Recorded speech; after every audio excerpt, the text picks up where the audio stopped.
Oh bien, bonjour à toutes et à tous. Alors, pour que le propos soit plus audible, je vais enlever mon masque et on enlèvera notre masque à chaque fois qu'on parlera.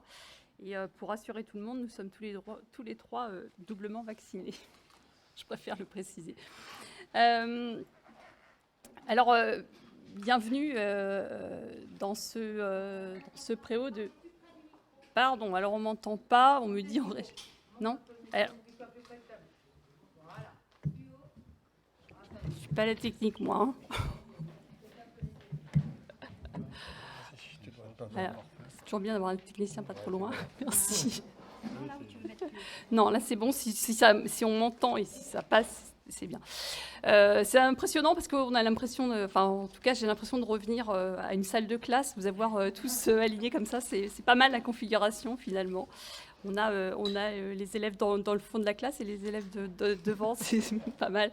Bienvenue, vous avez vu cette année une conférence de presse dans le préau de cette école Simon Bolivar, préau classé. Vous avez vu que c'est un magnifique préau de cette école. Donc, première chose, d'abord, avant de rentrer dans la conférence de presse, le trio que vous avez devant vous aujourd'hui n'est pas tout à fait le même que l'année dernière, donc je vais vous faire les présentations. Nicolas Vallée a remplacé Régis Metzger au co-secrétariat en cette rentrée. Donc voilà, il interviendra tout à l'heure. Et puis Arnaud Malézé, qui est depuis quelques années déjà co-secrétaire général, est aussi présent. Et donc pour les journalistes qui ne me connaissent pas, Guylaine David, co-secrétaire générale et porte-parole, mais pour la plupart d'entre vous, je vous ai régulièrement au téléphone ou en visio. Mais donc c'est bien aujourd'hui de se retrouver en présence pour cette conférence de presse. Alors vous avez entre les mains le dossier de presse du SNUPP FSU, cette année intitulé « Encore une rentrée pas comme les autres ». Alors oui, on a l'impression que le scénario se rejoue en cette rentrée. On est dans la saison 2 de cette année scolaire sous Covid. Comme si on répétait systématiquement. On va voir que, en fait, pas tant que ça, puisque une nouvelle donne cette année est en place pour la rentrée scolaire, malheureusement, c'est le variant Delta, et donc nous aurons une rentrée sous le signe du variant Delta. Tout d'abord, il convient de faire un retour sur ce qui s'est passé l'année dernière, une année qui vient de s'écouler, qui a été très perturbée par le Covid dans les écoles. L'année dernière, les contaminations d'élèves et de personnel, mais également les changements successifs d'organisation du travail ont été source de perturbations de l'école, perturbations auprès des élèves, mais également d'épuisement professionnel pour les collègues. Les personnels ont dû faire face et s'adapter à de nombreuses reprises aux modifications du protocole. On a compté, il y a eu près d'une trentaine de modifications depuis mars 2020. Des modifications qui souvent intervenaient très rapidement, c'est-à-dire modifications la veille au soir, voire même certains dimanches soirs à 22h pour le lendemain matin. Donc il a fallu s'adapter à tous ces changements. Il a fallu aussi s'adapter au manque de personnel dans nos écoles lorsque les enseignants étaient touchés par l'épidémie, mais ils se sont de manière générale bien adaptés et toujours adaptés pour maintenir l'école ouverte autant que possible. Et ils ont toujours été volontaires pour que l'école reste ouverte et ne soit pas fermée. Contrairement à ce qu'a pu dire le ministre l'année dernière, l'école a été le lieu de circulation du virus, comme les autres lieux dans la société. L'école n'est pas hors sol. Les élèves s'y côtoient, la distanciation physique, au vu du nombre d'élèves par classe, n'est pas toujours facile à mettre en place. Au vu aussi de certaines activités, n'est pas facile à mettre en place. Je pense notamment aux élèves de maternelle. Il y a par ailleurs des angles morts, comme la cantine, où les enfants sont obligés d'enlever leur masque, mais également la maternelle, où les élèves ne portent pas le masque, et je le disais, sont nombreux dans les classes, et surtout sont dans des activités très regroupées, donc très en proximité. La troisième vague, l'année passée, a donné lieu à un renforcement du protocole. On est passé à la mesure de fermeture de classe dès le premier cas de Covid, mais également au non-brassage des élèves, notamment lorsqu'un enseignant absent n'était pas remplacé. La nouveauté en cette rentrée, je l'ai dit au début de mon propos, c'est la quatrième vague avec l'arrivée du variant Delta, un variant qui est beaucoup plus contaminant et qui risque de contaminer beaucoup plus les enfants. L'été nous aura montré que le taux d'incidence pour les 0-9 ans est en très forte augmentation en cette rentrée 2021 par rapport à 2020. Si je prends les chiffres, on est à 128 de taux d'incidence là pour cette rentrée, contre 30 l'année dernière pour les 0-9 ans, et on est à 310 contre 109 pour les 10-19 ans. Donc vous voyez qu'il y a un taux d'incidence qui est beaucoup plus important. Nous ne sommes donc pas dans la même configuration que qu'à la rentrée dernière, même si le ministre aime à faire cette comparaison. Il compare la rentrée scolaire 2020 avec la rentrée scolaire 2021, sauf que la nouveauté de la rentrée, c'est bien le delta. L'Institut Pasteur l'a annoncé dès le mois de juillet avec ses modélisations. 50% des contaminations à l'automne concerneraient les enfants et les adolescents. Ces chiffres ont d'ailleurs pu être confirmés par Arnaud Fontanet ces derniers jours. Au Royaume-Uni, puisqu'on a l'expérience malheureusement des pays qui ont affronté la 4e vague avant nous et le variant Delta avant nous, au Royaume-Uni, c'est principalement diffusé à partir des enfants. Plus d'1 million d'élèves ont été absents au cours du dernier mois d'école. Les scientifiques le précisent, plus il y aura d'enfants contaminés, plus il y aura de complications, c'est logique, c'est mathématique, voire des Covid longs chez cette tranche d'âge des enfants de moins de 12 ans. Je précise moins de 12 ans parce qu'on a la règle de la vaccination et que les moins de 12 ans ne pourront pas être vaccinés, en tout cas pas tout de suite.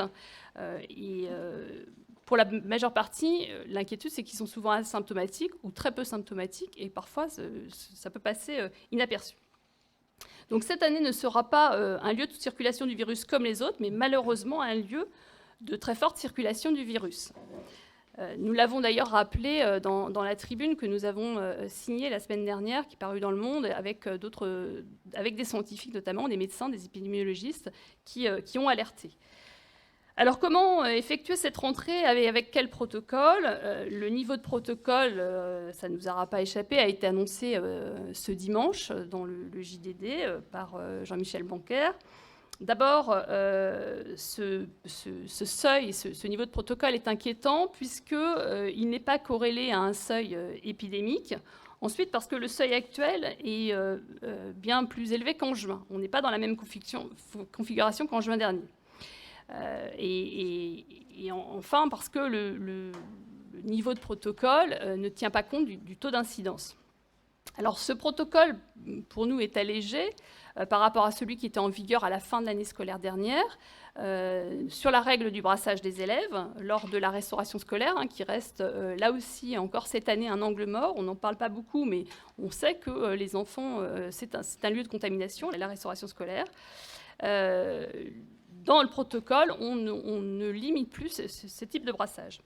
La question du port du masque en extérieur est également problématique, puisque dans le niveau 2 du protocole, les enfants ne portent plus le masque en extérieur, et on sait qu'on a des moments de récréation où les élèves se regroupent. Ils ne sont pas comme quand ils se promènent dans la rue, c'est-à-dire qu'on ne peut pas être non plus dans la même configuration.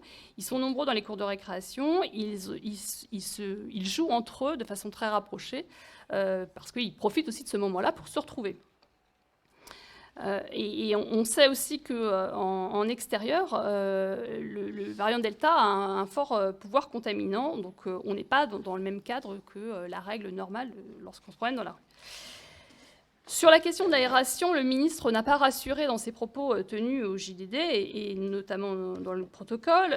Il n'impose pas la mise en place des capteurs de CO2 et il ne débloque pas de financement pour cela. Il promet une aide aux collectivités locales, mais on ne sait pas actuellement comment va se concrétiser cette aide.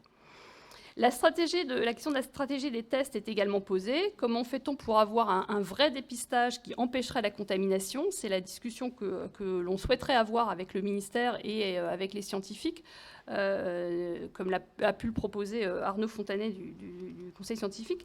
Alors, pas seulement pour dépister lorsqu'il y a un cas détecté et lorsqu'il y a des clusters, comment on peut faire pour prévenir la contamination par les tests? On peut vouloir afficher un nombre de tests par semaine. On sait l'année dernière qu'on n'a jamais atteint ce nombre de tests réalisés et qu'on a une difficulté, c'est le taux d'acceptation par les parents. Alors comment on fait pour que les enfants ne passent pas à travers les mailles du filet? Il faudrait très certainement des campagnes de communication. On n'en a pas eu l'année dernière, des communications grand public pour que les parents puissent comprendre la nécessité de faire réaliser ces tests aux enfants. L'année dernière, on était sur des chiffres de 60% de taux d'acceptation. Comment fait-on pour atteindre plus de taux d'acceptation, enfin pour faire grimper le taux d'acceptation? Comment fait-on pour tester, pour prévenir? Est-ce qu'on ne pourrait pas faire comme certains pays européens, par exemple? Est-ce qu'on ne pourrait pas mettre en place des tests salivaires systématiques, hebdomadaires, qui seraient réalisés à la maison, en complément des campagnes de tests de grande ampleur? Et ces tests, bien évidemment, là, il faut avoir l'accompagnement des familles pour pouvoir les réaliser. On sait que certains scientifiques le proposent, on sait que certains pays européens l'ont mis en place dès le mois de février l'année dernière, je pense notamment à l'Autriche. Ces campagnes de tests et ces dépistages permettraient d'éviter les clusters et permettraient d'avoir une connaissance sur la circulation du virus, et on aurait vraiment des chiffres et on pourrait faire avancer très certainement la prévention auprès des élèves. Alors avec ce protocole, il y a fort à parier que l'école sera perturbée dès les premières semaines de rentrée, même si la rentrée va bien se passer, on en est persuadé, puisque les enseignants vont être présents, les parents seront vigilants le jour de la rentrée, les enfants seront là. Le jour de la rentrée va bien se passer, mais que se passera-t-il au bout de 15 jours, 3 semaines? Il va falloir être très attentif et protéger nos élèves, et pour le moment, on pense que ces mesures de protection ne sont pas suffisantes. Alors, ce premier point sur la question sanitaire, elle est bien présente en cette rentrée, malheureusement, mais il ne faudrait pas qu'elle occulte tout sur la question de l'école. Donc, on va essayer de décliner maintenant ce que nous souhaitons pour l'école, et surtout ce qui s'est passé ces dernières années pour l'école, dans la mesure où on peut imaginer que cette rentrée est la dernière rentrée du ministre Blanquer. On va essayer de tirer un petit peu un bilan, même si c'est compliqué d'en faire un bilan, mais en tout cas de tirer des fils de ce qui a pu être fait et de dire ce que nous, on prévoyait. Alors, on fera deux points et deux focus, notamment sur la question du Grenelle, sur la direction d'école avec Nicolas, et puis sur les salaires avec Arnaud. Sur la politique éducative menée par Jean-Michel Blanquer depuis 4 ans, on peut le dire, cette politique renforce les inégalités scolaires, et elle est conduite de façon autoritaire, notamment en instaurant le contrôle des pratiques enseignantes. De façon générale, le ministre a réussi tout au long de ce quinquennat à crisper la profession. La gestion de crise sanitaire sans aucune anticipation et pleine de déni, je l'ai rappelé tout à l'heure, en annonçant notamment des mesures dans la presse, sans concertation avec les enseignants. On fait certainement de lui un des ministres le plus impopulaire auprès de la profession, et qui est largement discrédité dans toute la communauté éducative. D'ailleurs, un sondage effectué par la FSU l'année scolaire dernière montrait que 71% des personnels sondés étaient insatisfaits de la manière dont il avait géré l'impact de la crise sanitaire. Alors la circulaire de 2021, que vous avez analysée dans le dossier de presse, est symptomatique de la politique éducative de ce ministre. Elle réaffirme les orientations d'une politique éducative ministérielle qui dessine les contours d'une pédagogie officielle. Il explique dans sa circulaire comment les enseignants doivent exercer leur métier. En début de quinquennat, le ministre annonçait qu'il ne ferait pas de nouvelles lois sur l'école, à l'image de ses prédécesseurs. Il avait bien précisé qu'il ne modifierait pas tout. C'est pourtant l'inverse qu'il a fait en déconstruisant tout ce qui avait été fait précédemment. Il a montré cette volonté de changer le cap dès le début, en modifiant les rythmes scolaires, en supprimant le plus de maîtres que de classe, en réformant la formation initiale, en modifiant les programmes, en mettant en place des évaluations CP, CE1, en réformant l'éducation prioritaire, en transformant la direction d'école, et en instaurant même une loi, alors qu'il avait dit qu'il n'en ferait pas, une loi pour l'école de la confiance. Alors notre système éducatif français, on le dit souvent, reste situé parmi les plus inégalitaires des pays de l'OCDE. Ce sont les résultats des évaluations PISA et TIMSS, et on peut dire que la crise sanitaire a renforcé ces inégalités. notamment dans la période de confinement de mars 2020, mais aussi toute l'année passée, l'année dernière passée, lorsqu'on a fonctionné en mode dégradé. Les inégalités sociales sont renforcées dans cette période, et l'école n'est pas hors sol. Les inégalités scolaires sont renforcées aux inégalités sociales. Il y a donc bien des inégalités qui se renforcent. Beaucoup de parents, et beaucoup de nos parents d'élèves, se sont retrouvés pendant cette crise sans ressources. Et la grande pauvreté, malheureusement, augmente chaque année sans qu'aucune politique volontariste soit faite pour l'éradiquer. Le dédoublement des classes de grande section CP-CE1 en éducation prioritaire, aux mesures phares de ce ministère qui s'est développé tout au long de ces 4 ans, est pour nous une fausse bonne idée. Le nombre d'élèves par classe ne fait pas tout. Et on peut se poser la question du seuil de 12. Pourquoi 12 élèves par classe? Pourquoi pas plus pour réduire les inégalités? On pourrait baisser le seuil avec les mêmes moyens, le seuil dans toutes les classes, sans pour autant aller jusqu'à 12. Nous proposons 20 élèves dans toutes les classes de l'éducation prioritaire et 25 en dehors de l'éducation prioritaire, et des seuils plus faibles en maternelle, là où l'on démarre la scolarité et où on a besoin de moins d'élèves par classe pour pouvoir s'occuper de tous les élèves. D'autant que bien souvent, cette mesure a renforcé les effectifs dans les autres classes. En éducation prioritaire, il n'est pas rare de trouver des classes de CE2, CM1, CM2 qui ont augmenté leurs effectifs du fait de la mesure. Dans le même temps, et pour gagner des postes, le ministre a supprimé un dispositif qui avait été mis en place depuis un certain nombre d'années, et notamment sous le précédent gouvernement, le plus de maîtres que de classes. Alors, le plus de maîtres que de classe, qui consistait à avoir un enseignant supplémentaire dans les écoles pour pouvoir faire prendre des élèves, faire des demi-groupes, avoir de la co-intervention, a été supprimé alors que le bilan était très positif, notamment sur la mise en place de pratiques pédagogiques qui facilitaient la prévention de difficultés d'apprentissage. Il était plébiscité par la profession.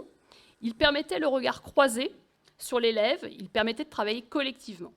Alors que le dispositif grande section CP CE1 à 12 renvoie à une pratique individuelle. On est seul, l'enseignant est seul face à son groupe d'élèves, face à ses difficultés.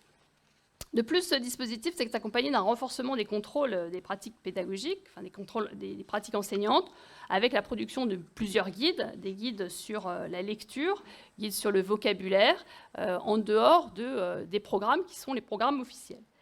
Les injonctions sur les méthodes de lecture ont vu le jour alors que la conférence de consensus sur la lecture du CNESCO avait apaisé les choses en termes de pédagogie. Le conseil scientifique ayant supplanté le CNESCO a relancé la question de la méthode de lecture, notamment la lecture syllabique. Le ministère, d'ailleurs, expérimente une méthode de lecture qui pourrait devenir une méthode officielle. On vous en parle aussi dans le dossier de presse. Le renforcement du contrôle s'accompagne aussi d'évaluations. J'en ai parlé tout à l'heure, les évaluations en CP, CE1, évaluations qui ne permettent pas d'évaluer les compétences en lecture, mais des compétences plutôt en décodage et en fluence. En fluence, c'est la fluidité de la lecture, plus on lit vite. Mais on peut lire très vite et pas comprendre ce qu'on lit. Elles permettent de mettre au pas les enseignantes et les enseignants sur les méthodes de lecture. Mais elles ne permettent pas aux élèves de progresser, voire même elles renforcent les inégalités. C'est ce qui s'est produit les années passées. C'est même l'ADEPE qui le dit, entre les élèves de REP+, et les élèves hors éducation prioritaire. Jean-Michel Blanquer est en train de réformer aussi l'éducation prioritaire, même si ça se fait à bas bruit. Il remet en cause le principe fondateur de donner plus à ceux qui en ont le moins. Une expérimentation est en cours dans 3 académies. Elle permet la contractualisation des projets et elle subordonne l'allocation de moyens à la réalisation d'objectifs fixés par les recteurs et les rectrices. La carte de l'éducation prioritaire est repoussée depuis 2019. Elle devait être refondée en 2019 et elle est repoussée et on ne sait même pas si elle sera réécrite, mais on sait qu'en 2022, ce sujet sera effectivement très certainement remis sur le tapis avec la généralisation de ce qui se fait actuellement par l'expérimentation. La question de la formation est aussi une question fondamentale dans développement du métier et chaque ministre s'attelle à mettre en place un certain nombre de choses. Et on voit que le ministre a voulu réformer la formation. Et en cette rentrée, c'est aussi une nouveauté de la rentrée, la formation initiale a été complètement remise en cause. Le nouveau concours se met en place dès 2022 et il est repoussé. On repousse la place du concours d'1 an. Les contenus des formations sont aussi resserrés sur les mathématiques et le français, avec la mise en place sur le terrain, et ça c'est une nouveauté en cette rentrée, d'étudiants qui auront en charge des élèves sur un tiers de temps. Ils seront alternants contractuels. Ils auront la responsabilité de classe. Donc, je l'ai dit, à partir du printemps 2022, nouveau concours qui repousse d'autant la titularisation, puisqu'il intervient à la fin du master. Ce recul et cette réforme ne vont en aucune manière répondre aux problèmes d'attractivité du métier. Enseignants demandent des temps longs en formation, mais également des allers-retours avec le terrain. Il faut une solide formation initiale pour enseigner. Enseigner, on l'a vu au moment du confinement de 2020, c'est un métier et effectivement, il faut du temps pour l'apprendre. Mais il faut aussi une entrée progressive dans le métier avec des allers-retours. Alors la question, je terminerai par ça, la question des moyens, du manque de moyens plutôt, est au cœur de la politique de Jean-Michel Blanquer. S'il a pu bénéficier tout au long de son passage au ministère d'une baisse démographique, les créations de postes, largement moindres que lors des années précédentes, n'auront permis que de répondre aux commandes du ministère, notamment avec le dédoublement des grandes sections CP, CE1. En éducation prioritaire. Cette mesure est extrêmement coûteuse en poste. C'est pour ça qu'il a supprimé les plus de maîtres que de classe et qu'il a pris sur d'autres postes, type des postes notamment de remplaçants. Donc il y a eu dans le même temps des suppressions de postes de remplaçants, alors qu'on l'a vu lors de la crise sanitaire, dans le premier degré, les postes de remplaçants sont essentiels parce qu'ils ont fait la preuve qu'il fallait des personnels pour pouvoir remplacer quand les enseignants étaient absents et que, notamment en période de crise, on s'est retrouvé bien souvent dans des écoles où il a fallu brasser les élèves dans les autres classes parce que quand un enseignant n'est pas là dans une école et qu'il n'est pas remplacé, les élèves doivent être répartis dans les autres classes. Ils ne peuvent pas, en temps normal, être envoyés chez eux. Le ministre, l'année dernière, avait d'ailleurs dû procéder, par manque de personnel, à des recrutements de contractuels dont on a vu qu'il n'était pas arrivé au bout de ces recrutements parce qu'il n'y avait pas forcément suffisamment de candidats pour prendre les postes d'enseignants remplaçants. Avec l'absence d'école pendant le confinement et les conséquences sur les élèves, le manque d'enseignants spécialisés est problématique. Dans nos écoles, nous avons les enseignants de A à Z. Cette spécialisée est très importante pour les enseignants des classes, pour avoir un regard croisé, pour intervenir en termes de soutien. Ils sont formés sur la grande difficulté scolaire et c'est important qu'ils puissent travailler avec les enseignants. Le manque de psychologues dans l'éducation nationale est aussi crucial et on l'a vu notamment l'année dernière, mais on va encore en avoir besoin cette année. Hein. On parle notamment de problèmes psychologiques chez les enfants liés à la crise. L'école a besoin de personnel divers, c'est-à-dire qu'on ne peut pas fonctionner qu'avec des enseignants dans les écoles. Il nous faut des enseignants et des enseignantes spécialisées de A à Z, des plus de maîtres que de classe, des AESH, des personnels de médecine scolaire, des psychologues, mais aussi des assistantes sociales, des équipes en fait qui seraient en quelque sorte pluriprofessionnelles, des équipes qui permettraient d'avoir différents regards sur les élèves et qui permettraient de faire progresser l'élève en le prenant en compte dans sa globalité et pas seulement sur la notion et sur la question des seuls apprentissages. Alors, après ces 18 mois de crise sanitaire, l'école se heurte aujourd'hui à une double difficulté. À la fois, il faut qu'elle réponde à assurer à court terme l'éventualité d'une nouvelle année scolaire sous Covid, et puis sa capacité à long terme à réduire les inégalités scolaires et faire réussir tous les élèves. Actuellement, la dépense par élève est inférieure de 12% à la moyenne des pays de l'OCDE. La dépense intérieure d'éducation est passée de 7,7% en 1996 à 6,6% en 2020. Et si on reprenait les taux de 1996, le budget consacré à l'éducation serait plus élevé de 25 milliards d'euros. Alors 25 milliards d'euros, de quoi mettre réellement en place un véritable plan d'urgence pour l'école. C'est tout l'enjeu de l'école actuellement et c'est une nécessité pour sortir de ces inégalités. Alors voilà un petit peu le bilan qu'on a pu faire de cette politique éducative et de ce que nous, on porte pour l'école. On va faire maintenant 2 focus. Je vais laisser la parole à Nicolas sur la direction d'école, puis Arnaud fera un petit topo sur les salaires. Passe-moi le sans fil, je pense que ça... Peut-être qu'ils veulent le son, je sais pas. Ça fonctionne. Ça fonctionne, là. J'ai pas l'impression. Non, j'ai pas l'impression. Nelly, ça fonctionne. Non. Et sinon, on switch de place, non? Ouais. Bon. Désolé pour la petite contrainte technique. On va essayer de faire sans trop bousculer les appareils. Donc voilà, comme disait Guylaine, on a voulu faire 2 focus. Alors, focus bien entendu d'actualité, puisqu'il y a la question du Grenelle.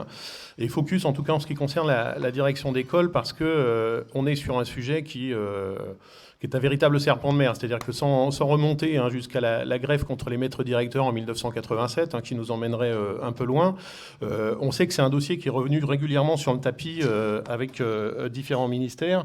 On pourrait citer Fillon en 2004, on pourrait citer Robien en 2006 et Luc Châtel en 2011. Pour mémoire d'ailleurs, au moment de Robien, un certain Jean-Michel Blanquer était directeur de cabinet adjoint. Donc on est aussi dans une lignée... tout à fait cohérente. C'est un dossier qui illustre aussi parfaitement le fonctionnement d'un ministre qui agit vraiment par volonté idéologique, beaucoup plus qu'en prenant la nécessité, les besoins des écoles, et qui surtout va clairement à l'encontre d'une profession qui s'est très majoritairement exprimée contre la question du statut de directeur d'école. C'est un positionnement que Jean-Michel Blanquer a pris dès le départ, puisque avant même d'être nommé ministre, dans le livre qu'il avait écrit, il s'est exprimé sur cette question-là. L'idée de directeur-chef d'établissement est quelque chose qu'il a porté et qui est repris par différents instituts ou différents rapports. Je pense en particulier à l'Institut Montaigne, mais on a aussi par exemple la Cour des comptes qui s'exprimait à plusieurs reprises sur cette question-là, dans un but clairement affiché d'économie d'échelle. Alors sur les 5 années, ou plutôt les 4 années et demie qui viennent de s'écouler, on a eu différents rapports sur cette question-là, dont le plus célèbre est resté le rapport IAC, qui va être utilisé pour une loi dont on va reparler juste après. On a eu aussi plusieurs séries de concertations, dont le dernier épisode est le Grenelle que Guylaine a évoqué tout à l'heure. On a eu quand même, faut pas l'oublier, une profession qui a été marquée par le suicide de Christine Renon à la rentrée 2019, quelque chose qui a particulièrement ébranlé les collègues en général et les collègues directrices et directeurs d'école en particulier. Et suite à cet événement dramatique, il y avait justement on va dire un affichage de réaction de la part du ministère qui avait parlé d'engager des concertations une nouvelle fois. Le SNUIPP à l'époque avait envoyé au ministère une série de 15 propositions d'urgence à mettre en place. Propositions qui n'ont pas été prises en compte. Le ministre s'étant contenté d'annoncer une loi donc en décembre 2019, loi qui a mis plusieurs mois à être discutée. Je vais y revenir. Je vais y revenir parce que dans le même temps, de ce premier trimestre 2019, c'est là que le ministère a lancé une consultation auprès des collègues sur cette fameuse problématique de la direction d'école. Et c'est là qu'on a pu constater que uniquement 11% des collègues ayant répondu à la consultation ont pu considérer que la question du statut serait une façon de résoudre la problématique de la direction d'école. Voilà, on illustre parfaitement à travers ce chiffre-là cette opposition entre le ministre de l'Éducation nationale et la profession dont il a la responsabilité. Sur la loi donc annoncée en 2019, elle a été déposée en mai 2020 par plusieurs députés, dont Claire Riac. Bien entendu, la question du statut est réapparue avec la notion d'emploi fonctionnel. Alors, notion qui se voulait un peu vague, mais dont on sait qu'elle était justement le premier contour, les prémices en tout cas d'une question hiérarchique. Par contre, sur toutes les questions qu'on avait posées, sur la question du temps de décharge, sur la question des aides administratives, sur la question de la rémunération, on n'a eu évidemment aucune réponse. Si ce n'est peut-être un peu plus tard, dans une circulaire donc publiée fin août 2020, quelques micro-annonces d'augmentation de direction, de formation et officiellement de simplification, mais on s'est très vite aperçu que toutes ces annonces resteraient lettres mortes en raison en particulier de manque de moyens, parce que les décharges, ça suppose des postes, la formation, ça suppose aussi des remplacements, et la simplification, on l'attend toujours, puisqu'on est toujours, non seulement on l'attend toujours, mais après la rentrée 2020, et pour revenir sur la question et la gestion de la crise sanitaire, on a bien vu que les directions d'école ont été particulièrement malmenées pendant cette période. Je ne reprends pas ce que Guylaine a dit dans son propos au départ, mais la multiplication des annonces et le fait d'être en première ligne, j'allais dire face, c'est pas exactement face, mais en tout cas vis-à-vis des parents d'élèves, a été quelque chose d'extrêmement compliqué à gérer pour les directeurs et directrices d'école. Les dernières négociations avaient acté des hausses de décharges. On a, en cette rentrée, quelques petites hausses de décharges. Vous avez dans le dossier de presse un tableau qui récapitule les quelques changements qui concernent quelques écoles et surtout quelques jours de décharge, mais on est très loin de ce qu'on voulait. Mais parallèlement à ça, la problématique, et ce qui une nouvelle fois est ressorti, la question de l'autorité fonctionnelle, je le redis, qui est vraiment pour nous quelque chose d'extrêmement négatif, puisqu'il s'agit vraiment d'un pas vers l'autorité hiérarchique, et qui est clairement illustré par un certain nombre de propositions qui sont faites sur les missions des directeurs et directrices d'école. Si on prend quelques exemples, c'est la voix prépondérante lors des conseils des maîtres, c'est la possibilité d'attribuer des missions spécifiques aux professeurs des écoles dont ils ont la responsabilité, et ça peut être aussi la possibilité de participer aux entretiens de carrière en portant des jugements sur l'implication des collègues au sein de l'école. Donc on est sur quelque chose qui s'approche de plus en plus sur ce que peut être un chef d'établissement, par exemple, si on compare avec le second degré, c'est typiquement ces systèmes de notation, d'implication, rayonnement, ce qu'on appelle, etc., dans le second degré, qu'on va retrouver dans le projet qui est indiqué sur l'autorité fonctionnelle. Et puis juste pour finir, si je puis dire, en juillet, le ministère a clairement franchi la ligne rouge en annonçant un statut spécifique pour un certain nombre de directrices et directeurs d'école, c'est-à-dire celles et ceux qui sont déchargés à plein temps, en parlant y compris d'un corps et d'une grille de rémunération spécifique, où là on est complètement à l'opposition là aussi de ce qu'on souhaite et de ce qu'on souhaite nous valoriser sur la direction d'école, c'est-à-dire un ou une collègue qui est pair parmi les pairs, comme on dit, mais en tout cas qui est en charge de l'animation de l'équipe et pas la responsabilité hiérarchique. Donc, comme je le disais, et pour conclure, on illustre ici parfaitement le côté, d'une part, idéologique de Jean-Michel Blanquer, puisqu'il y a vraiment une volonté affichée de passer en force face à la procession, mais surtout, je pense, un échec de politique. Au final, ça fait bientôt 5 ans que le dossier est régulièrement mis sur la table et rien de positif ne sort de ces 5 années de Jean-Michel Blanquer sur ce dossier-là, comme sur d'autres d'ailleurs, on va y revenir.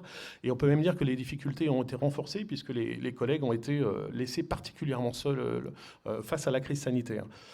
On sait pourtant ce qu'il faudrait faire, on l'a évoqué, on a fait je reviens sur les 15 propositions d'urgence qu'on avait fait en 2019, on a les éléments pour ces questions-là, la question de l'augmentation des décharges, la question de l'aide administrative, la question de la simplification des tâches administratives et aussi une meilleure rémunération parce que la direction d'école, c'est aussi une problématique d'attractivité. Mais pour avoir tous ces éléments-là, il faut 2 choses, une volonté politique et la volonté de financer cette volonté politique. Et là, on peut simplement constater qu'on est très très loin de ce qu'il faudrait pour améliorer le fonctionnement de la direction d'école.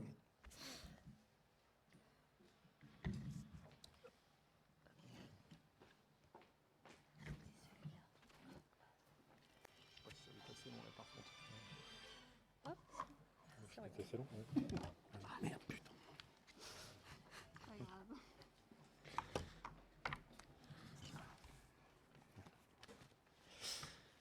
Ouais. Dernier petit zoom de cette conférence de presse. Donc, il y a la question salariale, que ce soit à la fois pour les enseignantes ou les enseignants, comme pour les AESH, qui est un des dossiers brûlants de l'école. Donc, on a voulu vous en dire un petit peu plus... quelques mots un peu plus longs que de les brosser dans l'introduction générale. Donc, tout d'abord, pour pour bien comprendre où on en est, un premier bilan, un petit état des lieux de la problématique salariale. Alors déjà, bon, c'est pas une surprise parce que ça fait plus de 11 ans que ça dure. Le point d'indice qui sert de base au calcul de la rémunération de tous les fonctionnaires, il est gelé depuis 2010. Alors s'il y a eu une année, en 2017 où il a été augmenté de 1,2%, mais depuis il est totalement gelé. Donc au final, tout ça, alors avec l'augmentation de l'inflation, qui heureusement est restée plutôt mesurée durant cette période, durant ces 11 années, l'inflation est restée plutôt mesurée, elle s'établit à 12,3%. Donc tout ça entraîne bien évidemment une perte de pouvoir d'achat.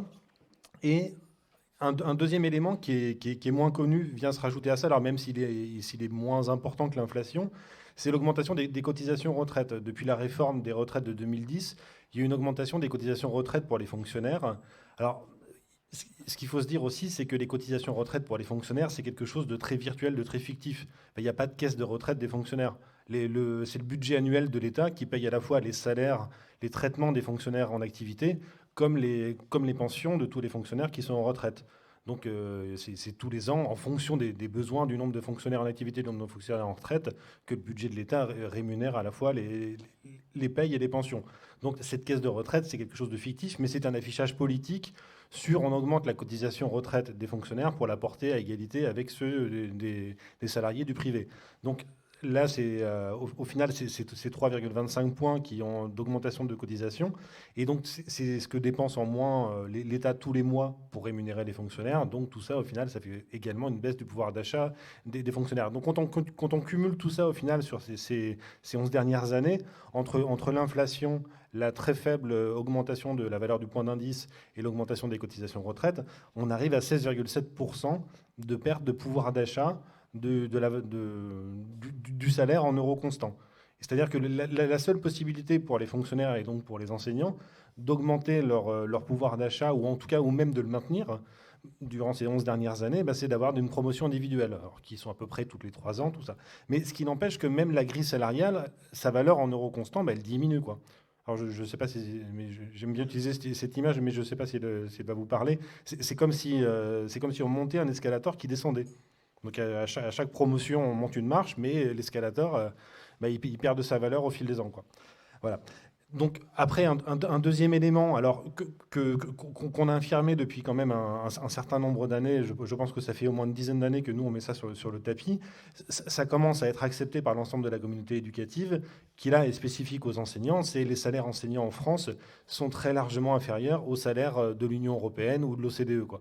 Donc si on prend juste les chiffres pour l'Union européenne à 23, c'est 9% en début de carrière et c'est 23,5% au bout de 15 ans d'ancienneté. 15 ans d'ancienneté, c'est une sorte de milieu de carrière. Voilà. Donc, voilà. Et c'est quelque chose qui maintenant est complètement reconnu par tout le monde, par l'ensemble de la communauté éducative et même par le ministère qui a dû, dans son état des lieux des rémunérations enseignantes, faire mention des références,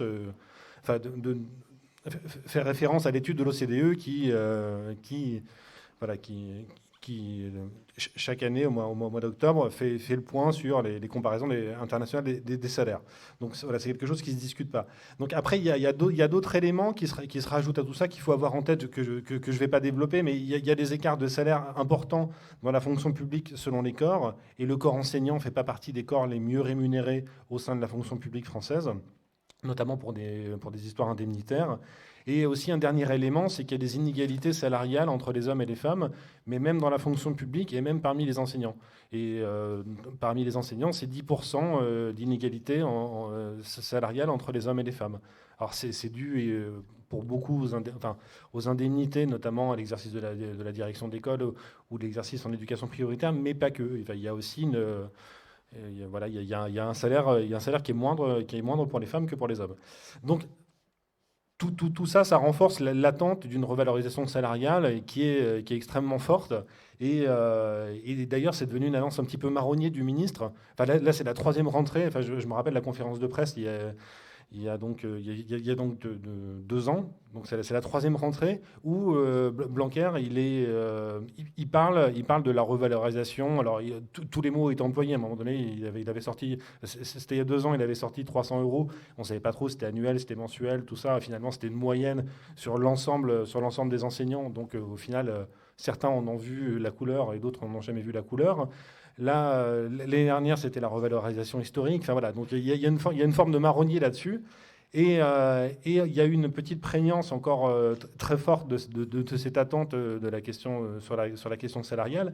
C'était au moment de la réforme des retraites à l'hiver 2019-2020, où avec la réforme par points, qui heureusement était abandonnée suite aux mobilisations et aussi à la crise du Covid, avec la réforme par points, ça aurait entraîné une baisse très conséquente de la pension à venir pour les enseignants.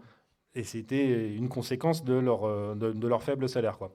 Donc tout ça, ça fait une grande urgence. Donc effectivement, Jean-Michel Blanquer s'en est un peu emparé. Enfin, il a passé le cap des annonces. Et donc le Grenelle, le Grenelle a un gros volet salarial. Enfin, au début, il était censé être d'ailleurs que sur le volet salarial. Donc on va faire le point sur le Grenelle. Alors, il y a une première étape qui a été actée à l'automne dernier et qui a été concrétisée au printemps dernier. Première chose, il y a une prime d'équipement informatique qui a été versée à tous les enseignants, donc 250 € annuels net. Et bon, il va falloir être relativement soigneux avec son matériel informatique parce que c'est pas ça qui couvre l'équipement informatique. Et surtout, enfin, l'équipement personnel et professionnel des enseignants et des enseignantes, il dépasse largement le seul cadre informatique. Nous, on a chiffré la nécessité d'une indemnité pour couvrir tout cet équipement matériel des besoins professionnels des enseignants et des enseignantes à 500 € annuels. Donc voilà, donc on est loin. On salue l'idée d'avoir acté une prime d'équipement, mais voilà, elle est loin de couvrir toutes les dépenses et il ne faut pas se restreindre au seul équipement informatique. Après, à côté de ça, a été mis en place une prime d'attractivité pour les premiers échelons, pour les débuts de carrière. Alors, elle est très limitée. C'est 100 € pour l'échelon 2 et c'est dégressif jusqu'à 45 € pour l'échelon 7. Et après, par contre, à partir de l'échelon 8, il n'y a pas eu de revalorisation salariale. Donc, ce qui fait qu'il n'y a que 31% des enseignants et des enseignantes qui ont bénéficié d'une augmentation en mai dernier suite à la première suite au Grenelle. Donc, une seconde tranche de cette prime a été proposée par le ministère et dans les différents groupes, enfin dans le groupe de travail du Grenelle ad hoc qui s'est tenu en mai, juin et même jusqu'en juillet. Donc logiquement, les arbitrages devraient arriver cette semaine, a priori mercredi. On a une réunion au ministère avec Jean-Michel Blanquer qui devrait acter le scénario qui va être retenu. Mais alors, même s'ils ont entendu notre critique qui était très forte sur le fait qu'il y ait 2 tiers des enseignants et des enseignantes qui soient exclus de cette revalorisation, là, le scénario qui dépend aussi de la taille de l'enveloppe qui est mise sur la table, le scénario qui couvrirait le plus de monde, il couvrirait à peu près un peu plus de la moitié des enseignants et des enseignantes, ce qui est quand même relativement faible. Et surtout, vu qu'il couvre plus de monde, l'indemnité elle irait d'une grosse 60aine d'euros à une 15aine d'euros. Donc voilà, donc c'est pas... On est très très loin là du retard français sur les salaires européens. Si on ne parle pas en pourcentage, si on parle juste là, sur la moyenne, sur le retard moyen, c'est 600 € mensuels. Donc là, parler d'une 15aine d'euros, d'une 60aine d'euros, enfin voilà, c'est très très loin. Et là, bon, il va falloir... et en plus, il y a une vraie difficulté malgré le côté très très aigu de la question salariale. Cette entrée par des indemnités qui sont versées à certains échelons, ça ne répond pas au fond du problème et le fond du problème qui pourrait être traité par une refonte complète de la grille salariale. Voilà, on discute de l'ensemble de la grille salariale, on la remet sur le tapis et on la revalorise, quoi. Un dernier petit mot pour terminer sur la question salariale. Je vous en parlais tout au début sur la question des AESH. Alors, les AESH, eux, ils ont un salaire qui est plus ou moins indexé sur le SMIC, en tout cas en début de carrière, mais le début de carrière, ils y restent très longtemps. Et puis, sachant que que le SMIC augmente, lui, contrairement au point d'indice de la fonction publique. Donc, à chaque fois, le début de carrière, il est grignoté au fur et à mesure de l'augmentation du SMIC pour maintenir le salaire des AESH au niveau du SMIC. Sauf que les AESH, ils ne sont pas à 35 heures semaine. La plupart, ils sont à 24 heures semaine. Ils sont à temps partiel contraint. Et donc, ils touchent moins de 800 euros net par mois. Ils touchent exactement 779 euros pour la majorité des cas, pour tous ceux qui sont à 24 heures semaine. Et donc là, il y a eu des discussions salariales spécifiques aux AESH dans le cadre du Grenelle. Alors, elles ont été imposées par la mobilisation des personnels depuis le début de l'année. Enfin, il y a vraiment, enfin, les AESH, c'est un corps, c'est un corps de contractuels de la fonction publique qui est relativement récent. Avant, c'était des emplois aidés. Enfin, voilà. Donc, ça commence à se stabiliser. Il commence à y avoir une vraie appartenance collective à un corps, à un métier, et des vraies exigences aussi, des vraies revendications professionnelles qui sont à la fois sur le métier, l'ordre du métier, et aussi bassement matériel sur l'ordre du salaire. Donc il y a eu des mobilisations depuis le début de l'année qui ont imposé au ministère de traiter des AESH dans le cadre du Grenelle. Alors, ce qui a conduit à une augmentation, enfin un allongement de la grille salariale des AESH. Mais la grille salariale des AESH, enfin, l'échelon terminal est dans 30 ans, et là, les AESH sont plutôt en début de grille, donc ils ne sont pas très concernés ils sont pas de suite concernés par ça. Mais par contre, ils ont eu, la seule chose qui va être palpable pour eux, là, au 1er septembre, quand ils vont percevoir leur salaire de septembre, c'est le bas de grille, il passe de 334 points d'indice à 335 points d'indice. Donc, ils gagnent un point d'indice en bas de grille, mais un point d'indice, c'est un peu plus de 4 euros net par mois, quoi. Bon, alors, sur 779 euros, ça fait un certain... Enfin, voilà, bon. Donc, c'est très, très loin de répondre à la nécessaire revalorisation des AESH. Et nous, on réclame pour ces personnels un reclassement en catégorie B de la fonction publique. Les enseignants sont catégorie A. Et voilà, donc, nous, on estime que les AESH devraient être en catégorie B de la fonction publique. Donc, bref, au final, avec tout ça, la situation salariale, elle reste pleine et entière, que ce soit pour les AESH comme pour les enseignants et les enseignantes. Et c'est pas sans lien avec le manque d'attractivité du métier. Enfin, voilà, si effectivement le ministère il a dénommé sa prime d'attractivité, c'est qu'il y a un vrai problème de recrutement. On s'en rend compte tous les ans sur des postes qui restent vacants. Alors, rarement dans les académies les plus proches de la mer, mais voilà, les académies de la région parisienne, en tout cas Créteil et Versailles, tous les ans, il y a un manque d'attractivité, et il y a des postes qui ne sont pas pourvus suite au concours, quoi. Donc, cette histoire de questions salariales, c'est pas... Alors, après, il y a l'étude de l'OCDE qui fait à la fois l'état des lieux des différentes rémunérations partout dans le monde. Elle montre aussi qu'il y a un lien entre la question salariale et la réussite scolaire des élèves. Je ne développe pas, mais voilà, enfin, plus on traite bien ces personnels, mieux le service public plus le service public est de meilleure qualité, et donc voilà, donc plus les élèves réussissent. Il y a un lien comme ça, il y a un lien sur l'attractivité, et puis il y a voilà, donc c'est voilà, pour nous c'est une question brûlante qui n'est toujours pas réglée, et qu'il va falloir régler urgemment. Alors, je pense qu'on va pouvoir passer aux questions. On va prendre plusieurs questions, si vous voulez bien, et puis on va y répondre au fur et à mesure. Enfin, voilà, on va en prendre 2 ou 3, et puis on répondra par groupe. Bonjour, François Jarreau, le Café Pédagogique. J'aurais en fait 2 questions. La première, c'est peut-être une réaction à la revalorisation des IEN, qui, eux, ont eu une revalorisation indiciaire, et non pas une prime, si j'ai bien compris. Et la grosse question, c'est qu'en fait, vous ne parlez pas du SNUP. Vous ne parlez ni de l'évolution du SNUP en termes d'adhésion, etc., ni de ce que vous allez faire. Il y a eu une grève, si j'ai bien compris, le 23 septembre. Enfin, par rapport à ce bilan qui est quand même pas très bon que vous avez dressé, qu'allez-vous faire ? Bonjour, Marie-Christine Corbier des Échos. Moi, je voudrais revenir sur la question sanitaire. Vous disiez, Guylaine David, que les moins de 12 ans sont souvent asymptomatiques. On a des tests qui vont devenir payants à l'automne. Est-ce que, finalement, la conséquence de tout ça, qui pourrait être paradoxale, la conséquence de la 4e vague serait qu'il y ait peu de fermetures de classes ?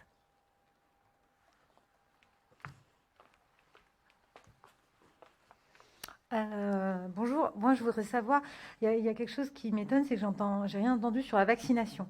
Qu'est-ce que ça change, cette rentrée, d'avoir la vaccination pour les personnels éventuellement pour les parents. Et puis, qu'est-ce que vous craignez de ce variant Delta? Qu'est-ce que vous craignez? Vous craignez qu'il y ait plus d'infections dans les familles? Est-ce que vous avez un appel à lancer aux familles, aux enfants des petits, pour qu'ils se vaccinent, pour qu'ils se protègent? Et puis, quel est le taux de vaccination? Enfin, voilà. Oui, bonjour. Je voulais savoir déjà si vous étiez d'accord avec le niveau du protocole ou si vous auriez souhaité un des autres niveaux. Et je voulais savoir le fonctionnement comment ça allait se passer, l'information des directeurs sur la circulation du virus dans leur territoire. Je ne sais pas comment vous allez avoir l'information et qu'est-ce que cela va impliquer pour les directeurs d'école.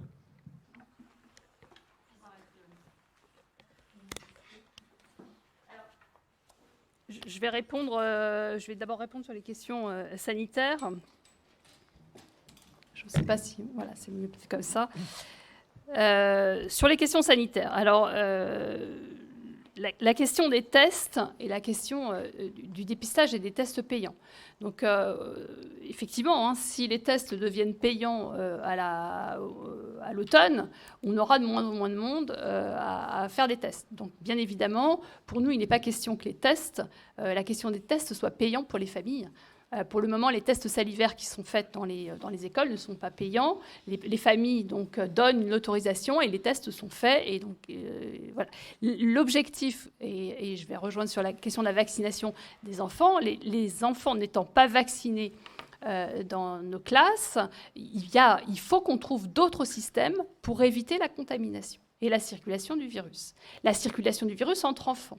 On a très peu de crainte de circulation du virus entre les adultes de l'école parce que, effectivement, je vais revenir sur la vaccination des adultes, on pense que la vaccination des adultes est très, très majoritaire dans nos écoles. Mais la circulation, elle doit... et c'est ce que disent les scientifiques actuellement, et notamment les scientifiques du Conseil scientifique, s'il y a une circulation importante du virus au sein de nos écoles, les enfants vont être de plus en plus malades. Je le disais tout à l'heure, plus on aura d'enfants malades, plus on risque d'avoir des complications sur certains enfants. C'est mathématique. Et puis, il y a aussi le retour du virus à l'intérieur des familles, et notamment des familles qui ne sont pas protégées par la vaccination, ou bien encore des familles qui sont vaccinées, puisqu'on sait que le vaccin protège des formes graves, mais ne protège pas de la contamination. Donc on peut avoir aussi la protection des grands-parents qui seraient vulnérables, mais qui seraient vaccinés, mais vulnérables. Enfin voilà, c'est ce que disent actuellement les scientifiques, c'est le risque de recirculation du virus, et donc d'où la nécessité de protéger les enfants. Sur la question des fermetures de classes, de toute façon, on va avoir, le ministère annonce des tests massifs. On sait qu'on ne les atteindra pas. Hein, je le disais tout à l'heure, il va falloir qu'on fasse de la pédagogie auprès des parents, mais parfois ça ne suffit pas. Il faut engager des campagnes de communication pour faire comprendre aux parents que la nécessité, c'est de tester les enfants. Donc on aura des tests. Hein, on a déjà des retours, nous, dans nos écoles, et des propositions de tests salivaires là, pour en faire dans les écoles dès la rentrée. Donc il va y en avoir de fait. Donc on sait pertinemment, au vu du taux d'incidence, qu'on aura des fermetures de classes. La question, elle est peut-être à prendre autrement. C'est-à-dire que si on teste et on dépiste très régulièrement et très massivement, est-ce qu'on ne pourrait pas éviter les fermetures de classe? C'est-à-dire que quand on ferme une classe, quand il y a un cas positif, actuellement, parce qu'on n'a pas d'autres moyens, et c'est ce que l'on réclame, hein, mais comme on n'a pas d'autres moyens, quand il y a un cas positif, on met la classe à l'isolement 7 jours, on fait tester tous les élèves et on revient à l'école avec un test négatif. Mais bien souvent, on a une contamination dans la classe de quelques élèves. Hein. Des fois, c'est très important parce que ça s'est répandu, mais on a parfois quelques élèves. C'est-à-dire que les 3/4 du reste de la classe n'est pas positif et ne sera pas positif pendant ces 7 jours. Donc, est-ce qu'on ne peut pas trouver le moyen, effectivement, de tester très régulièrement et d'avoir les enfants qui sont finalement positifs, qui ne vont pas en classe, hein, et de laisser les enfants qui seraient négatifs au sein des classes. C'est peut-être ce à quoi il faudrait, ce qu'on pourrait discuter et mettre en place. Alors, je ne vais pas dire tout de suite, parce que tout de suite, ce n'est pas possible, parce que tout de suite, on n'a pas ce système de tests réguliers. Mais si on avait, et c'est ce que font certains pays européens, des tests réguliers, il y a moins de fermetures de classes. Là, ce qu'on craint, c'est des fermetures de classes, Parce qu'effectivement, il va y avoir des tests, on le sait. Alors, en plus, tout de suite, les tests ne sont pas payants et on sait qu'on a des enfants qui sont testés directement par les familles quand il y a des cas. Mais il y a vraiment une question de comment on protège autrement nos élèves, nos enfants qui ne sont pas protégés par la vaccination. Et donc, comment on protège et on prévient la contamination en milieu scolaire. Ça nécessite vraiment actuellement, et c'est ce que un certain membre du conseil scientifique le disent, qu'il y ait des discussions et qu'on arrive à trouver des solutions pour que l'école soit le moins perturbée possible. Que là, pour le moment, le seul moyen qu'on a de ne pas propager la diffusion du virus dans nos écoles, c'est de mettre à l'isolement dès qu'il y a un cas positif. Et, voilà. Mais on sait que c'est perturbant et que si on a dans 3 semaines et dans 1 mois beaucoup de fermetures de classe, l'école va être encore perturbée. Sur la question de la vaccination dans les écoles, qu'est-ce que ça change? La vaccination des adultes, eh bien, ça change très certainement la notion d'abord de sérénité plus que d'habitude des enseignants et des personnels. C'est-à-dire qu'on va reprendre l'école en se disant, voilà, il y a un virus, un variant Delta qui est inquiétant, il faut qu'on fasse attention dans nos écoles, il faut qu'on protège l'école et les élèves, mais les enseignants, alors on imagine et on espère qu'on aura moins d'enseignants touchés par le Covid, et du coup, on aura moins de contamination entre adultes. Sur les taux de vaccination des adultes dans les écoles, je ne peux pas vous donner un chiffre. Et je pense que le chiffre annoncé par Jean-Michel Blanquer n'est pas... Enfin, il dit que c'est basé sur une enquête, mais il ne dit pas exactement quel type d'enquête il a fait. On ne sait pas comment ça a été calculé. Si on se base très logiquement sur les statistiques de la vaccination actuellement, on sait que sur les tranches d'âge concernées par les enseignants, la population est plutôt bien vaccinée, puisqu'on avoisine les 80% de vaccination dans les tranches d'âge 30-60 ans, donc en primo-vaccinés. Donc on sait que c'est des gens qui vont continuer leur schéma vaccinal. Donc on sait aussi que les enseignants étaient volontaires à la vaccination prioritaire. Ils se sont rués pour certains sur les créneaux de vaccination. Ils ont été très réceptifs lorsque nous, on a demandé la vaccination prioritaire. Donc, on peut envisager que c'est une profession qui est très, très majoritairement vaccinée. Mais tant qu'on n'aura pas d'études déclaratives, ce sera très difficile d'avoir un chiffre. Je ne sais pas comment, mais ça, on posera la question d'ailleurs demain matin au ministère, comment il peut annoncer ces chiffres. Sur le niveau de protocole, eh bien, oui, c'est ce qu'on a dit lors de la tribune dans Le Monde la semaine dernière, qu'il était pour nous impensable d'être au niveau 2 du protocole, ce que je disais tout à l'heure, c'est-à-dire que le niveau 2 du protocole, c'est un protocole qui est allégé par rapport à juin dernier, et c'est forcément, du coup, un protocole qui ne prend pas en compte le variant Delta, puisque le taux d'incidence est beaucoup plus élevé. Si je reprends les chiffres, pour vous donner des exemples, en région PACA, le taux d'incidence des 3-5 ans est à 225. Le taux d'incidence des 6-10 ans est à 474. On est sur des chiffres qui sont extrêmement importants. Donc on sait qu'on a un taux qui n'est pas du tout identique à l'année scolaire dernière. Donc on va avoir forcément des chiffres qui vont grimper de la contamination. C'est aussi ce que je disais tout à l'heure, ce que dit l'Institut Pasteur dans sa modélisation. 50% à l'automne, 50% des contaminations seront chez les enfants. Alors, j'enchaîne sur la question du protocole. Il faut changer la question des tests, c'est-à-dire, c'est ça, c'est la politique de test qu'il faut changer. C'est-à-dire que pour nous, là, actuellement, c'est le moyen pour savoir si le virus circule et si les élèves sont infectés par le virus. Donc c'est changer la dynamique de cette politique de test pour qu'on n'ait pas de mailles d'enfants qui passent dans les mailles du filet et qu'on puisse détecter où sont les contaminations. Parce que quand on sait, on peut protéger. Après, il y a la question, je l'ai dit aussi tout à l'heure, de l'aération des salles de classe. Ça fait 1 an, nous, qu'on demande à ce qu'il y ait la mise en place de capteurs de CO2. Jean-Michel Blanquer commence à dire que c'est important, les capteurs de CO2. Mais pour le moment, on sait qu'il y a certaines municipalités qui nous disent « mais non, on ne peut pas installer parce qu'on n'a pas le budget ». Donc il y a beaucoup de maires là, qui s'expriment actuellement là-dessus. On n'a pas le budget. Donc il faut un plan là-dessus. C'est-à-dire qu'il y a eu un plan de relance sur l'économie. Il faut un plan de soutien aux écoles pour mettre en place des capteurs de CO2. On est dans certaines écoles, on a des fenêtres qui ne s'ouvrent pas dans certaines classes parce que les classes sont à l'étage. C'est des systèmes d'oscillobattants. On a peu de circulation d'air, donc il faut peut-être des purificateurs d'air pour purifier l'air à l'intérieur. Et je rappelle que ce n'est pas un achat pour juste le Covid, c'est-à-dire que c'est important de savoir comment est l'air qu'on respire. Donc c'est un investissement sur le long terme.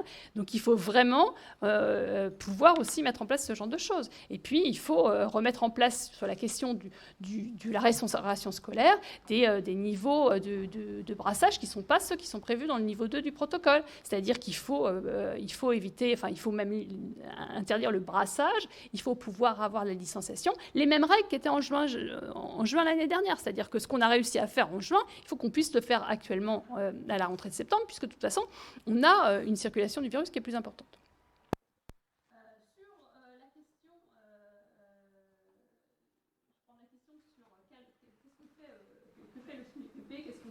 Effectivement, on est dans une dynamique pour la rentrée. On a axé là plus sur la situation sanitaire et puis la question de la politique éducative. Mais tout ce que je vous ai dit sur la politique éducative et notamment l'imposition aux enseignants de certaines choses nous montre qu'une autre politique éducative est possible. Nous demandons un plan d'urgence pour l'éducation.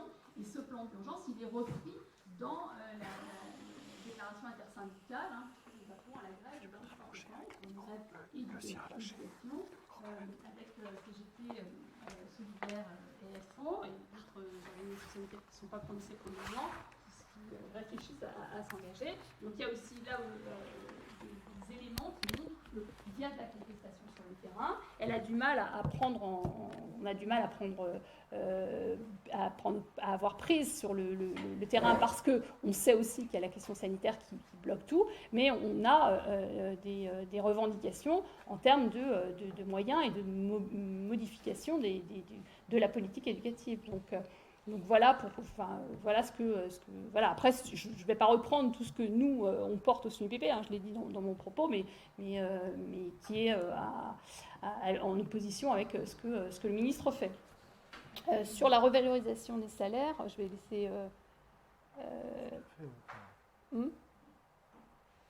Tu veux répondre? Non, vas-y. Je vais peut-être reprendre la question, alors, parce que je n'ai pas entendu le début de la question. Le son n'était pas très fort. En fait. Oui, on n'a pas entendu le début. Non, c'est simplement le fait que les IEN vont avoir une revalorisation indiciaire et les PE, c'est une prime. Ah oui, alors oui, on a des différences de revalorisation. Je n'avais pas compris que c'était les IEN qui étaient cités dans la question. Effectivement, on le dit, pour nous, on aurait besoin d'une revalorisation indiciaire, c'est ce qu'a développé Arnaud, c'est-à-dire que c'est aussi ce qui permet au salaire d'être augmenté, puis au pouvoir d'achat d'augmenter des enseignants.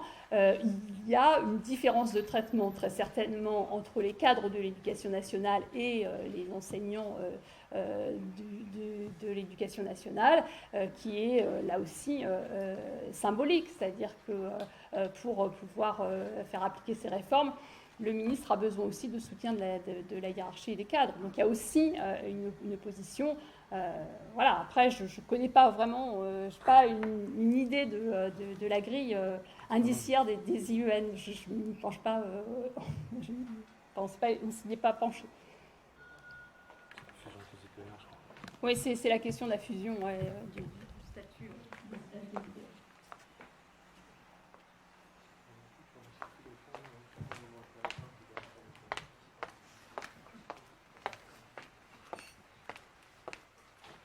Merci beaucoup. En ce qui concerne les fermetures de classe, est-ce que vous avez l'impression que les conditions d'apprentissage à distance, l'école à la maison, va mieux se passer à cette rentrée? Est-ce qu'il y a eu des progrès en termes d'équipement des familles, d'équipement informatique? Est-ce que vous avez l'impression que les processus pédagogiques ont été un petit peu revalorisés? Enfin, quelle est votre anticipation? Une autre question? Oui, sur le plan pédagogique, est-ce qu'il va falloir davantage de remise à niveau par rapport à d'autres années classiques, même si les écoles sont restées ouvertes globalement la plupart du temps? Est-ce qu'il va falloir mettre l'accent dès le début de l'année sur un petit peu de remise à niveau des élèves?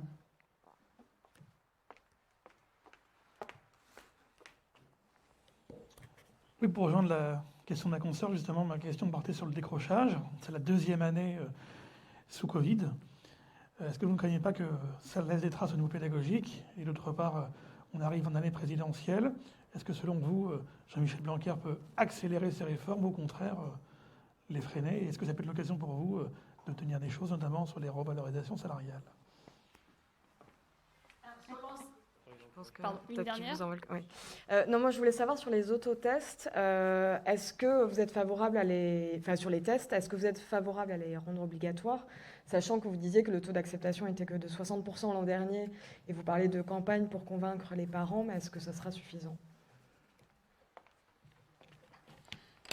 Alors sur la question de l'enseignement à distance,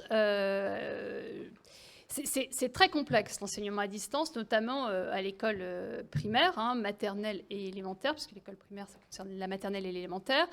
Mettre de l'enseignement à distance sur des classes de maternelle quand elles sont à distance, c'est très complexe. C'est-à-dire qu'on l'a vu au moment du confinement de mars 2020, les enseignants ont gardé du lien avec les élèves et les familles, mais par contre, c'était très compliqué d'être dans l'enseignement à distance. Pour les élèves de l'école primaire, alors on a cette année pas été confrontés, 2 jours seulement, puisqu'il y a eu 2 jours et demi, il y a eu juste une petite coupure avant les vacances, quand les vacances ont été avancées.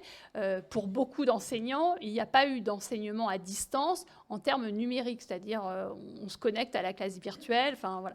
D'abord parce que ça a beaucoup été pour les enseignants de donner du travail, des plans de travail à faire. Les enfants avaient un certain nombre de choses à faire dans la journée et ça avait été expliqué en classe. La question de l'enseignement à distance, elle pose différentes difficultés. D'abord sur l'équipement des familles, rien n'a été résolu. C'est-à-dire que depuis mars 2020, les familles ne sont pas plus équipées. Dans certains départements, il y a eu certaines familles qui ont été équipées, mais ce qu'il faut savoir, c'est que quand on a un équipement informatique dans une classe, dans une famille, on a parfois un équipement qui va servir à 2-3 personnes dans la famille. Donc il faut trouver le moment d'accéder à ça. Il y a la question de l'accompagnement des familles. Toutes les familles, et c'est ce qu'on avait ressenti au moment du confinement en mars, et c'est ce qui a creusé les écarts, ne sont pas, ce qu'on va dire, connivents avec l'école, ne connaissent pas les codes de l'école, et donc c'est très complexe quand on est... quand on ne sait pas comment fonctionnent les apprentissages, de se mettre à la place de l'enseignant et d'accompagner l'élève. Avant, jusqu'en CM2, les élèves ont besoin d'être accompagnés. Alors certains moins que d'autres, mais ils ont besoin d'être accompagnés par un adulte. Et donc le parent ne peut pas se substituer à l'enseignant.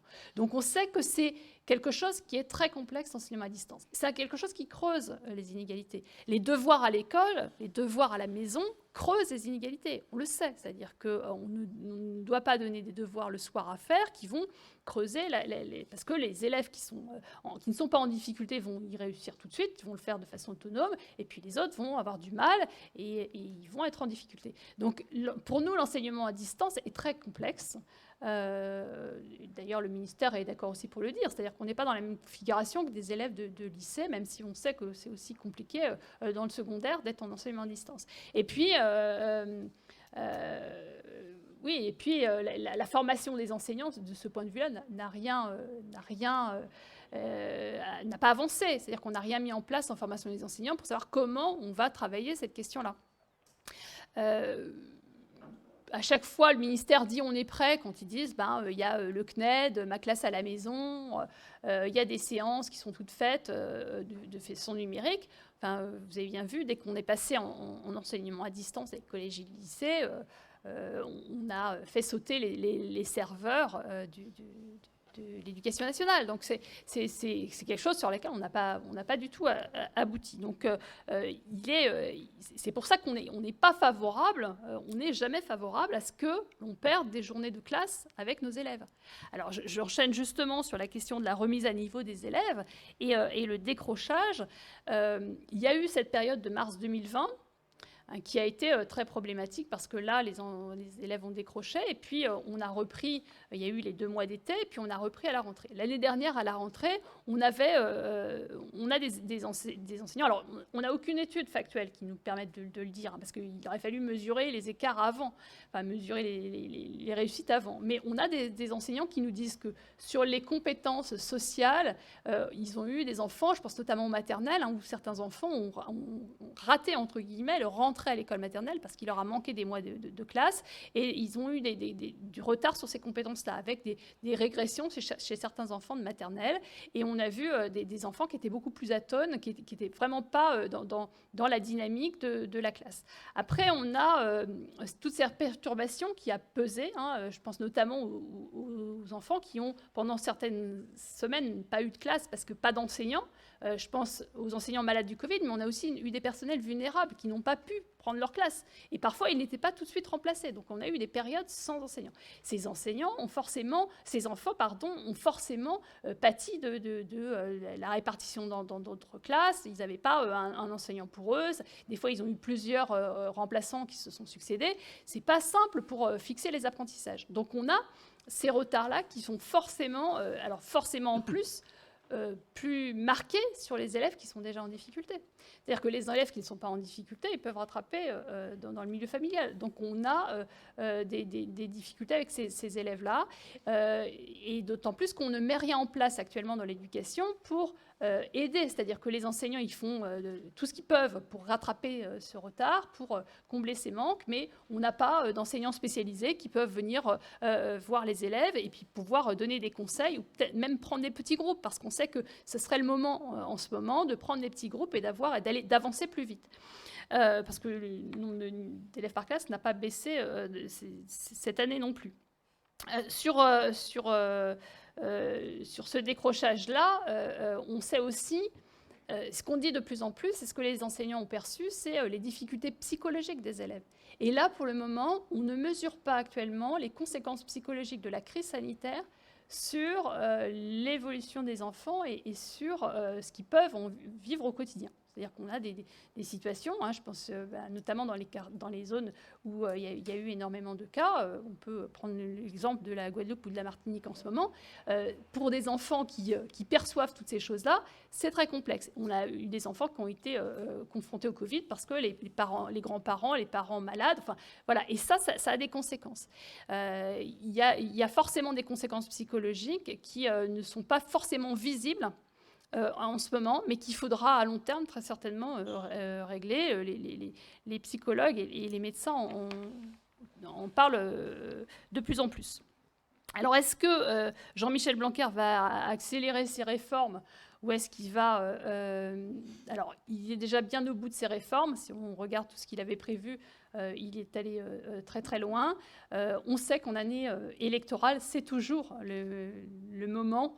C'est toujours le moment. Il y a pour nous, on va dire, en tant que partenaire social, enfin en tant qu'organisation syndicale, une fenêtre de tir, on va dire, pour pouvoir avancer, nous, sur nos revendications.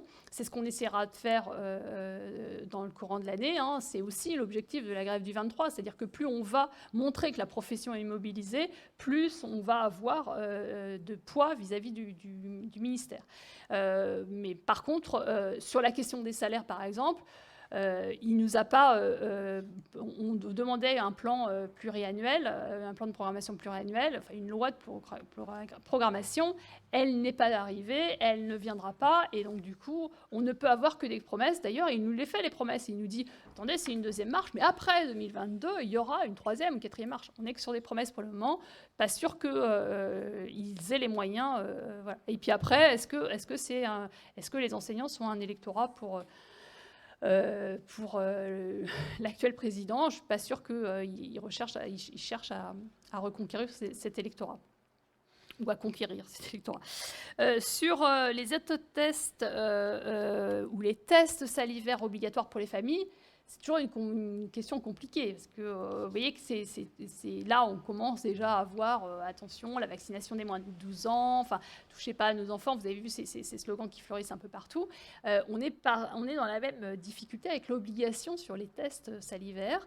Ce qui nous remontait des écoles l'année dernière, quand les tests n'étaient pas faits par tous les enfants et que les parents ne donnaient pas l'autorisation, c'est que très clairement, certains parents disaient « Moi, je ne ferai pas tester mon enfant parce que s'il est positif, je suis obligée de le retirer de l'école et je dois le garder pendant 7 jours. Il y a vraiment cette difficulté-là. C'est-à-dire que nous, on ne peut pas répondre à cette difficulté-là. On ne peut que dire, bah oui, mais si vous le testez, vous êtes sûr qu'au moins, s'il est négatif, ben, vous allez prendre toutes les précautions à la maison pour qu'il ne propage pas le virus. Mais on ne peut être que dans la discussion, d'essayer de convaincre. Ça a fonctionné dans certaines écoles où il y a des enseignants, enfin des directrices ou des directeurs d'école qui ont obtenu la majeure partie d'acceptation des tests, mais il faut être dans, effectivement, expliquer à quoi ça sert. C'est pour ça que quand je disais tout à l'heure une campagne de communication auprès des familles, il n'y a pas en France de vrai plan de communication. C'est-à-dire que des tests, des spots publicitaires qui passeraient régulièrement, qui martèlent sur l'intérêt des tests auprès des enfants de moins de 12 ans parce que ça permet de ne pas faire progresser le virus. Toutes ces choses-là, il faut que ça soit aussi mis en place par le ministère, par le gouvernement, pour qu'on accède à un taux d'acceptation de plus en plus important.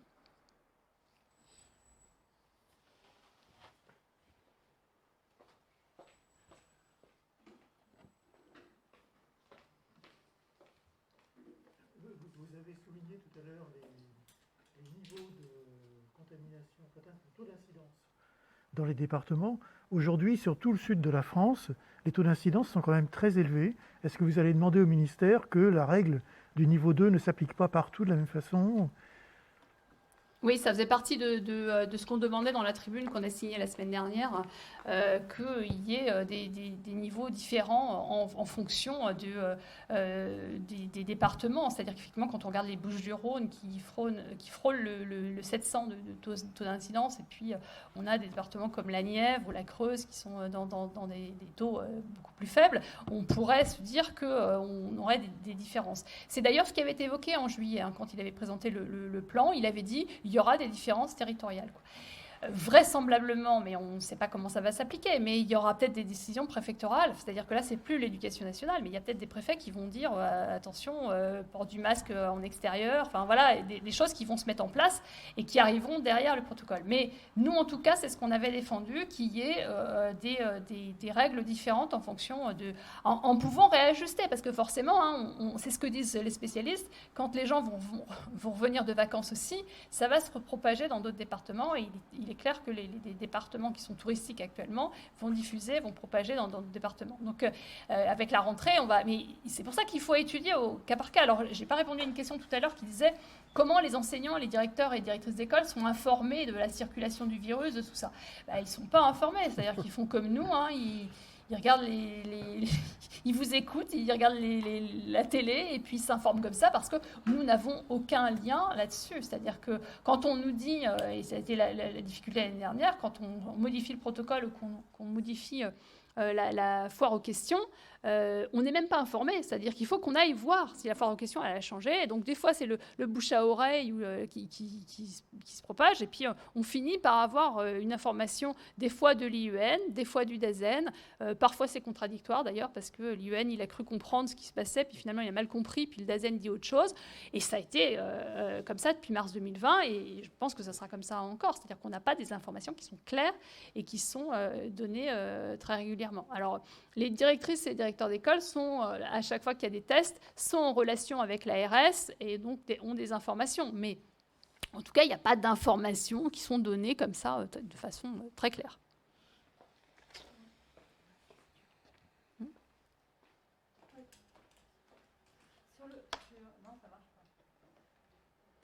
Sur le port du masque en extérieur, je ne sais pas si on m'entend, je vais parler plus fort. Sur le port du masque en extérieur, on est bien d'accord qu'en niveau 2, si on est dans une ville où le port du masque existe en extérieur, il y aura un port du masque en récréation en niveau 2. C'est ce qui est écrit. Est-ce que vous pouvez revenir? Parce Oui. que là, ce que vous dites, c'est pas ça. C'est ce qui est écrit dans le protocole. Et j'ai une deuxième question sur les cantines.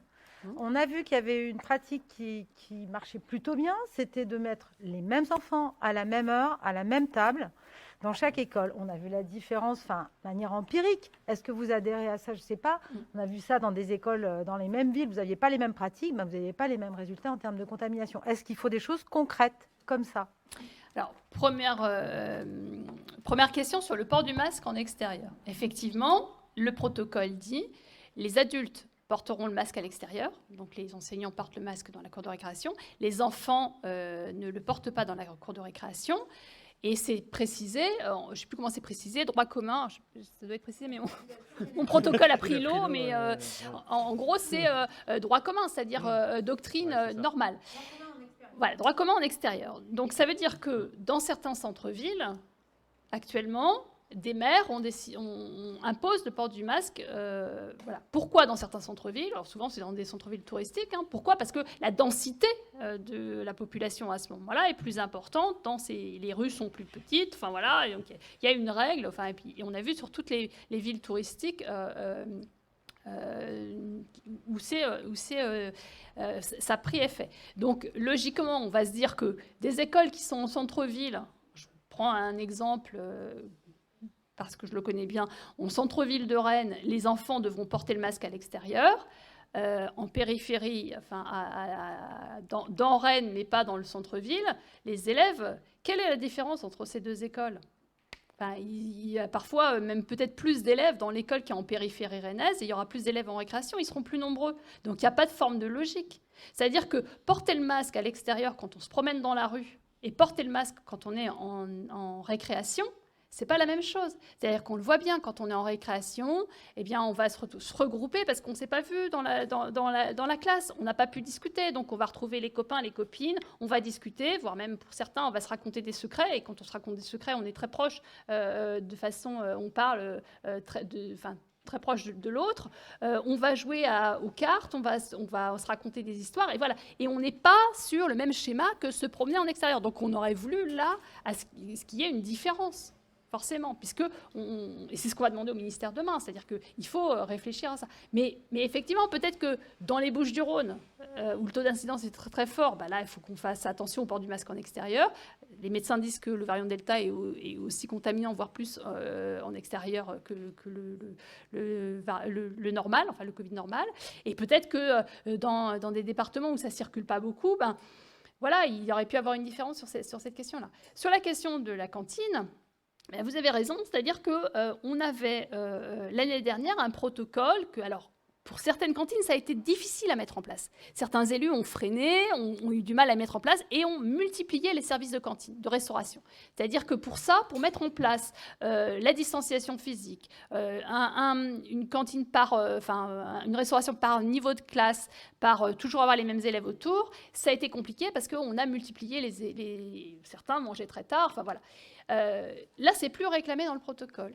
Donc, on sait qu'on a des municipalités, des cantines, des écoles qui vont fonctionner comme en juin dernier parce qu'ils ont rodé leur système. Et tant mieux, c'est-à-dire qu'eux se disent, l'école, voilà, on avait fait ce procédé, il y a une table où il y aura 4 CM2, à côté il y aura 4 CM2 de la même classe et il y aura un espace entre les deux tables et ce sera toujours les mêmes élèves qui mangeront. Bien, ça, certaines cantines les municipalités vont continuer de le faire parce que c'est simple dans leur fonctionnement, parce qu'ils n'ont pas beaucoup de classes, parce qu'ils ont trouvé les locaux sont adaptés. Dans les écoles où c'est pas adapté et que c'est compliqué, ça a été compliqué l'année dernière, dans la mesure où le protocole ne le demande plus, certains maires vont dire, voilà, on va resserrer, là on avait embauché des personnels en plus pour la restauration, là on ne peut pas embaucher plus, donc on va resserrer le système de service de restauration, on aura moins de personnel, donc comme on aura moins de personnel, on fera manger plus d'élèves sur le même temps, et donc du coup on va rapprocher les tables, on va mélanger les classes, et puis et c'est là où ça se pose problème, c'est-à-dire que c'est là où on aurait dû dire, on prend les mêmes règles que... sur le micro, on prend les mêmes règles qu'en juin et juillet dernier. En tout cas, nous, c'est ce qui nous semble, c'est ce qu'on demande. Voilà, je pense on a fait un peu le tour. Je pense qu'on va passer au... On va se rendre dans la cour pour le micro. Dehors pour le...